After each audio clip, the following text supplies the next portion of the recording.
final interview of the morning, and that is with our dearest sister Maseeha Saloojee. She is a South African educator living in Syria, and we are looking at the latest story coming out of Syria, where at least 260 people were killed and 87,000 people displaced. Syria declares the end to the Suwayda clashes, but is it really over? Those clashes, of course, involve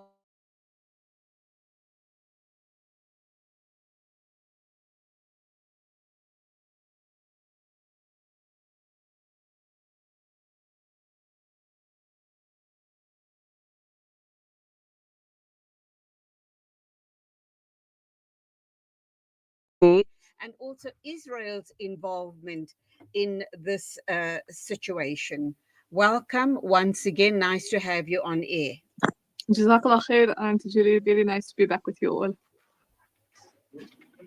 So Um, can you go ahead, Auntie, please?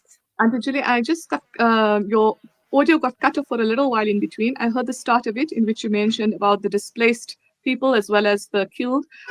Just didn't hear the end of it. So if you can just repeat the question, please. Yeah, sure.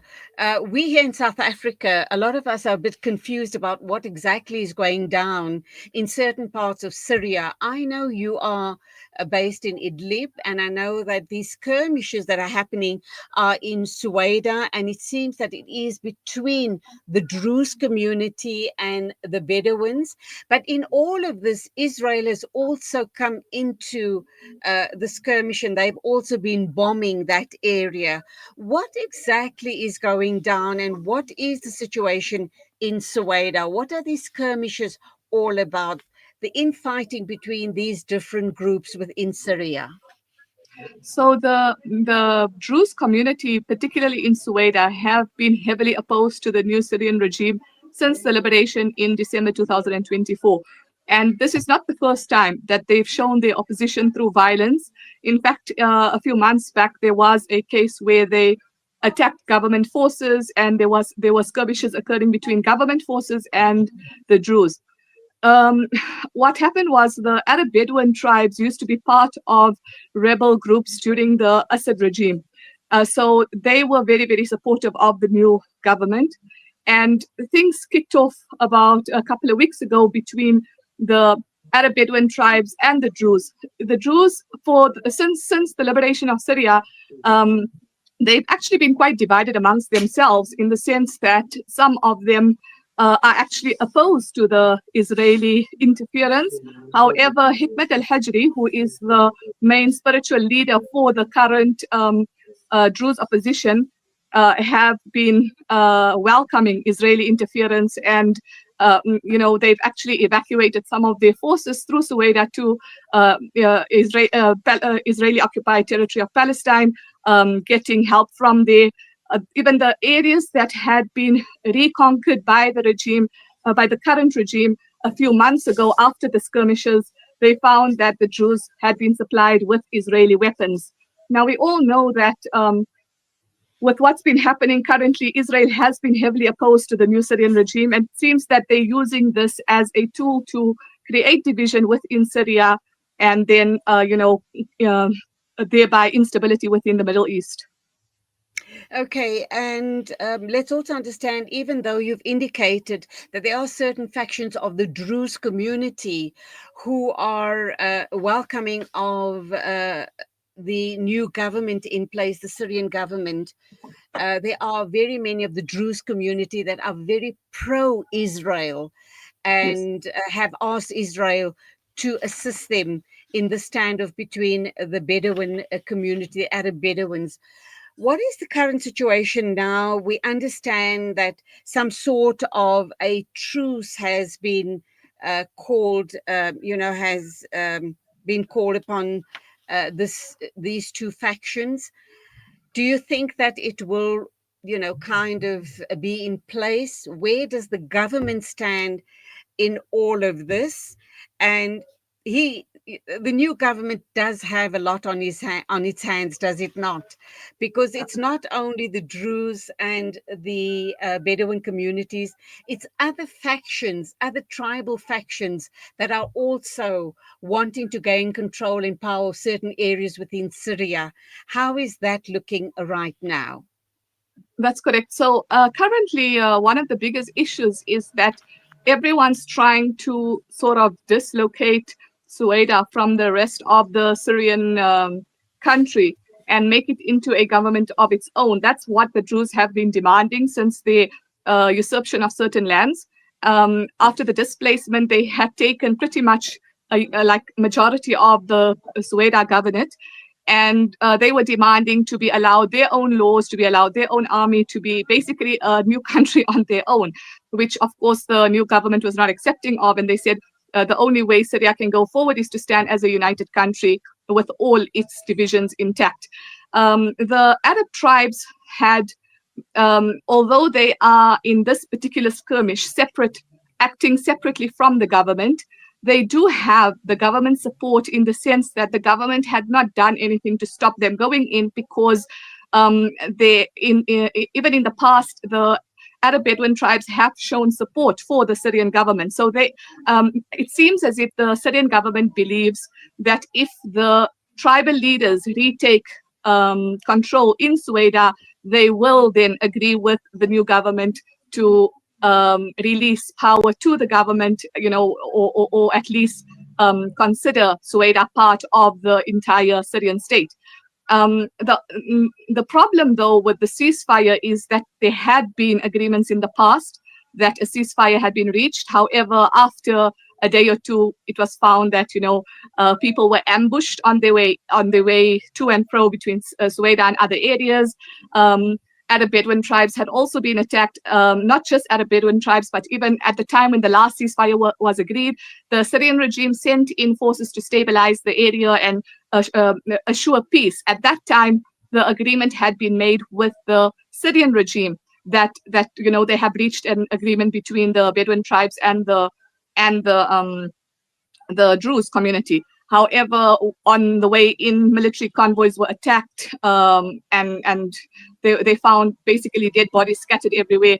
So it's really quite a volatile situation. No one knows whether the ceasefire will last. In fact, yesterday they tried sending in aid convoys from the new Syrian government. It was refused. The Druze said they will only accept aid from the Red Crescent Society. So that was the only aid that they allowed into Suwayda, which is quite problematic because the amount of people that had been injured or displaced during the skirmishes is quite a heavy number for one aid group to manage by itself.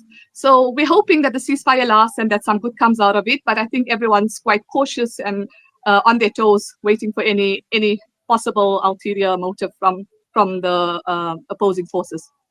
So, for me to understand the situation correctly, Maseeha, would I be correct in saying that the Druze community, or part of the Druze community, are wanting autonomy and independence, and it's all about territory? And would that territory then be kind of on the border of Palestine, very far away from from where you are based?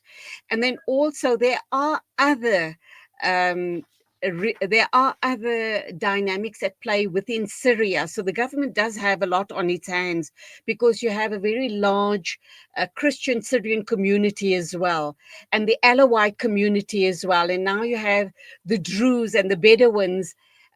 Very complex situation, is it not? What do you, as a South African and outsider, having lived in that country for many years, working with the people on the ground, understanding the politics for what it is, what do you believe would be the ideal situation going forward for all the different parties concerned?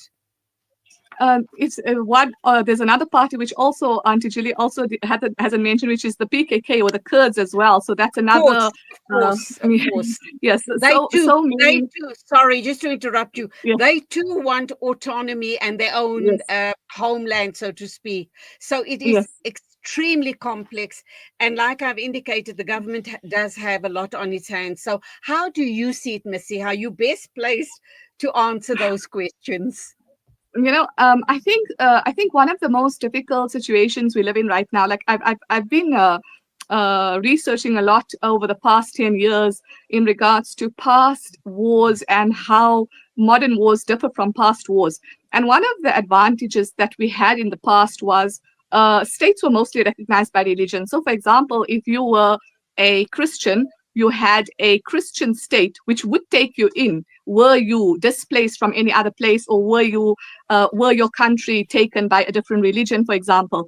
However, because of the way the world has been divided up right now and the different nationalities and ethnicities, it's become a case of nationalism, which is really problematic when someone is no longer in agreement with the rules or laws of their particular country. So you can't just, for example, with the current regime coming in Syria, you cannot expect Christians to just move out. You have to have some sort of agreement with them. You have to have them be at peace with where they're living as well. So there has to be some sort of compromise, obviously with the idea that you don't compromise your own rules and laws as well. But there has to be some sort of allowance in the sense where a person feels safe living where they are and they don't feel targeted or attacked to be in their own home. Which is very, very difficult considering the different dynamics at place right now in Syria. And I do believe there's a lot of outside interference as well, like we mentioned with the Druze in the south. Although they claim they want autonomy, whether that autonomy will last or whether Israel will actually be wanting that autonomy over that area to create their plan of a greater Israel is another question. I think the only way to really work forward at this moment is there has to be a show of force as well, in the sense that this uh, uh, power has already been established by the new government. However, there also has to be some degree of negotiation or discussion, rather than just plowing forth and innocent individuals being caught in the way as well. Maseeha, thank you indeed for giving us an insight into the politics at play in Syria. That's been quite an interesting lesson from Maseeha Saloojee, an educator in Idlib in Syria. We do wish you safe travels back. Thank you once again. Look forward to having more discussions with you in the future. Assalamu alaikum Jazakallah to you. khairan, wa alaikum salam, rahmatullahi wa barakatuh. And that's where we end the show today. Don't forget that we are now going to be taking a listen to the Africa Muslim Agency's Fired Up series with Hafiz Imran Chunara. He is the CEO of Africa Muslims Agency. And of course, we're talking a moment of patience prevents a moment of regret. Till tomorrow morning from me on the Mid-Morning Talk Show. As always, take it easy on the roads and keep warm today. Assalamu alaikum and khuda hafiz.